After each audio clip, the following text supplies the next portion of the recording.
മണി chain തട്ടിപ്പ് കമ്പനിയായ Highrich beds ആക്റ്റിൽ കുടുങ്ങി അടച്ചു പൂട്ടിയിട്ട് കുറച്ച് മാസങ്ങളായി. ഇപ്പോൾ സെഷൻസ് കോടതിയുടെ വിധി വന്നതോടെ പ്രതാപൻ പറയുന്നത് പോലെ കാര്യങ്ങൾക്ക് ഒരു ക്ലാരിറ്റി വരികയും ചെയ്തിട്ടുണ്ട്. എന്നാൽ ആളുകളെ പറ്റിച്ച് കിട്ടിയിരുന്ന വരുമാനം നിലച്ചതോടെ ലീഡർമാർ എന്ന് വിളിക്കുന്ന ഈ തട്ടിപ്പുകാർ പരിഭ്രാന്തിയിലാണ്.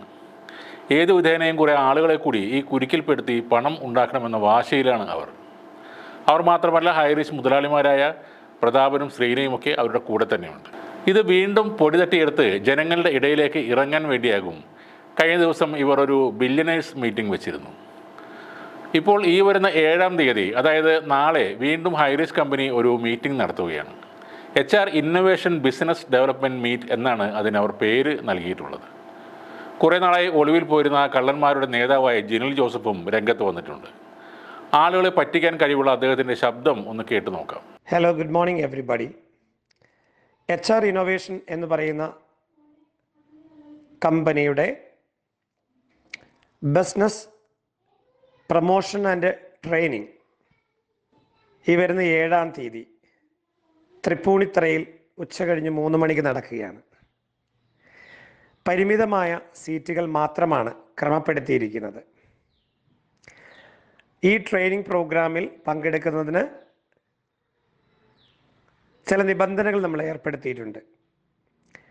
ട്രെയിനിങ്ങിൽ പോകാൻ താല്പര്യമുള്ളവർ ഒന്നുകിൽ നിങ്ങളുടെ ലീഡേഴ്സുമായിട്ട് നേരിട്ട് ബന്ധപ്പെടുക, അല്ലാത്തവർക്ക് എന്നെ ഫോണിൽ ബന്ധപ്പെടാം. വാട്സാപ്പിലൂടെയോ ഫോണിലൂടെയോ എന്നെ ബന്ധപ്പെടാവുന്നതാണ്. ഡീറ്റെയിൽസ് നിങ്ങളെ അറിയിക്കുന്നതുമായിരിക്കും.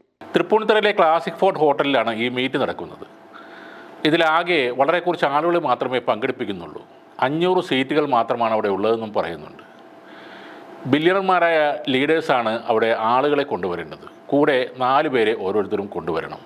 അത് സംസാരിക്കാൻ നല്ല കഴിവുള്ള ആളുകളായിരിക്കണം. പോരാഞ്ഞിട്ട് പങ്കെടുക്കുന്നതിന് ഓരോരുത്തരും ചെറിയ ഫീസും കൊടുക്കണം. ഓരോരുത്തരും 10,000 രൂപ വെച്ചാണ് നൽകേണ്ടത്. ഈ കാര്യങ്ങൾ പറയുന്നത് ഈ തട്ടിപ്പിൻ്റെ ചുക്കാൻ പിടിച്ച മദർ തെരേസ അവാർഡ് നേടിയ ശ്രീന തന്നെയാണ്. പെട്ടെന്ന് ഇന്ന് തന്നെ പൈസ അടക്കാനാണ് ശ്രീന പറയുന്നത്. 500 പേര് ഈ പൈസ കൊടുത്താൽ 50 ലക്ഷം രൂപയാണ് പിരിഞ്ഞു കിട്ടുന്നത്.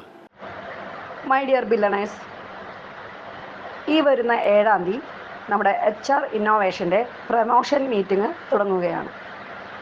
നിങ്ങൾക്കറിയാം, വെറും 500 സീറ്റ് മാത്രമേ അവിടെ ഉള്ളൂ.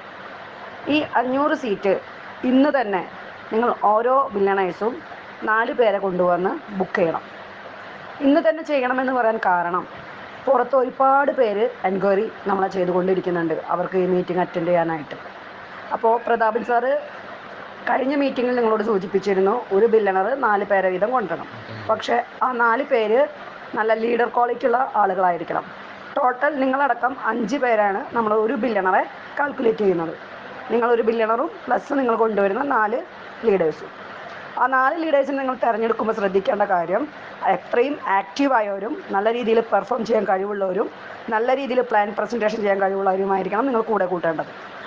അല്ലാത്ത പക്ഷം നിങ്ങൾ നമ്മളെ നേരിൽ വിളിച്ചറിയിക്കുകയാണെങ്കിൽ, അല്ലെങ്കിൽ നിങ്ങൾ ബുക്ക് ചെയ്തതിന് ശേഷം നിങ്ങൾക്ക് കിട്ടുന്ന റെസീറ്റ് പ്രകാരം നിങ്ങൾക്ക് 2 പേരെയോ 3 പേരെയോ കൊണ്ടുവരാൻ പറ്റുകയുള്ളൂ എങ്കിൽ ബാക്കിയുള്ള സീറ്റ് നമുക്ക് പുറത്തേക്ക് എത്രയും വേഗം കൊടുക്കണം. കാരണം നമുക്ക് അത്രയും എൻക്വയറി ഉണ്ട്. അതുകൊണ്ട് ഇന്ന് തന്നെ എല്ലാവരും വൈകുന്നേരത്തിനുള്ളിൽ പേയ്മെൻറ്റ് അക്കൗണ്ടിലിട്ട് സീറ്റ് നിർബന്ധമായും ബുക്ക് ചെയ്ത് ഇരിക്കണം. ഒരു ടിക്കറ്റിന് 10,000 രൂപയാണ്. എല്ലാവരും ഇന്ന് നൈറ്റ്. ഇത് എന്തിനുള്ള ഒരുക്കമാണെന്ന് വ്യക്തമല്ല. ഇതിനിടെ ഒരു കേന്ദ്രമന്ത്രിക്ക് കോടികൾ കൊടുക്കാനും പ്ലാനുണ്ടെന്ന് ഇവരുടെ കൂടെയുള്ള ആളുകൾ തന്നെ പറഞ്ഞു കേൾക്കുന്നു. എന്തായാലും ഈ തട്ടിപ്പിൽപ്പെട്ട് പൈസ പോയവർക്ക് ഇതൊരു നല്ല അവസരമാണ്. നിങ്ങൾക്ക് ഈ മീറ്റ് നടക്കുന്ന സ്ഥലത്ത് ചെല്ലാൻ കഴിഞ്ഞാൽ ചിലപ്പോൾ പൈസ കിട്ടിയേക്കും. കാരണം പണം ഇല്ലെന്ന് പറയാൻ അവർക്ക് കഴിയില്ല. പിരിച്ചെടുത്ത 50 ലക്ഷം എന്തായാലും അവരുടെ കയ്യിൽ തന്നെ കാണും. കൂടാതെ ഹൈറിച്ചിൻ്റെ ലീഡർമാർ ഒരു പുതിയ ചിട്ടി തുടങ്ങിയതായും പറയുന്നുണ്ട്. 30 മാസം കൊണ്ട് 30 ലക്ഷം എന്നൊക്കെയാണ് പറയുന്നത്.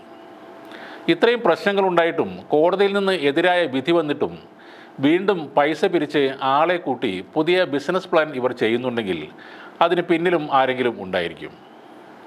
കേരളത്തിലെ മുഖ്യമന്ത്രി നിയമസഭയിൽ പറഞ്ഞത് ഇത് 3000 കോടിയുടെ വലിയ തട്ടിപ്പാണെന്നാണ്. മണി ചെയിൻ എന്ന നിലയിൽ പണം തട്ടിയതായി കോടതിയും ശരിവച്ചതാണ്.